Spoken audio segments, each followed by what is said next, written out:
Nabi Nuh diutus Allah di tengah-tengah kaum yang menyembah berhala. Dia mengenal Allah kepada kaumnya.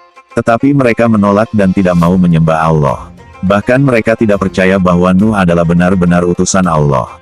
Nabi Nuh adalah orang yang bijaksana dan sabar. Nabi Nuh menyeru kaumnya untuk menyembah Allah selama bertahun-tahun. Hingga akhirnya, beberapa petani dan nelayan beriman kepada Allah. Mereka percaya bahwa Nuh adalah utusan Allah. Tetapi para pembesar dan orang yang kaya, tetap tidak percaya kepada Nuh. Mereka selalu mengejek Nuh sebagai pembohong. Bahkan, keluarga Nabi Nuh sendiri tidak mau mengikuti ajaran Nabi Nuh. Hai Nuh, kami benar-benar tidak sudi bergabung bersama agamamu. Kami tidak sudi bergabung bersama orang-orang miskin, kata para pembesar dan orang-orang kaya.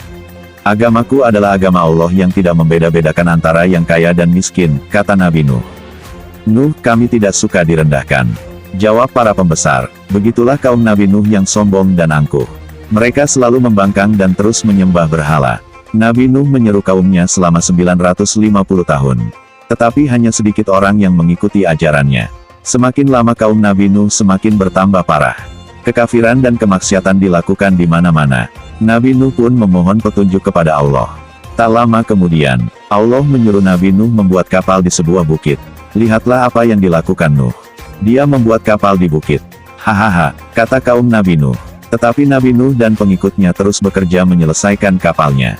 Setelah kapal selesai, Allah memberi petunjuk kepada Nuh untuk bersiap-siap. Nabi Nuh pun mengajak kaumnya dan binatang segera naik kapal. Tak lama awan menghitam disertai petir menyambar. Kemudian hujan pun turun dengan deras. Dalam sekejap, banjir besar melanda kota dan desa. Kapal Nabi Nuh pun berlayar. Perahu berlayar menerjang ombak yang tinggi diiringi doa Nabi Nuh dan kaumnya. Ketika kapal melaju, Nabi Nuh melihat putranya yang sedang berjuang menyelamatkan diri. Muncul rasa sayang kepada anaknya. Kanan, ayo, naiklah nak, teriak Nabi Nuh. Tidak, aku akan terus berenang hingga aku mencapai bukit yang di sana dan saya harus aman, kata Kanan arogan. Belu merasa sedih dan tak berdaya. Akhirnya aku berserah diri. Kemudian Allah menyampaikan wahyu kepada Nabi Nuh untuk menenangkan dirinya terhadap apa yang dilakukan anaknya. Tak lama, badai besar berhenti. Nabi Nuh dan kaumnya selamat dan bersyukur kepada Allah. Mereka semakin yakin dengan ajaran yang dibawa Nuh. Mereka pun semakin taat untuk menyembah Allah.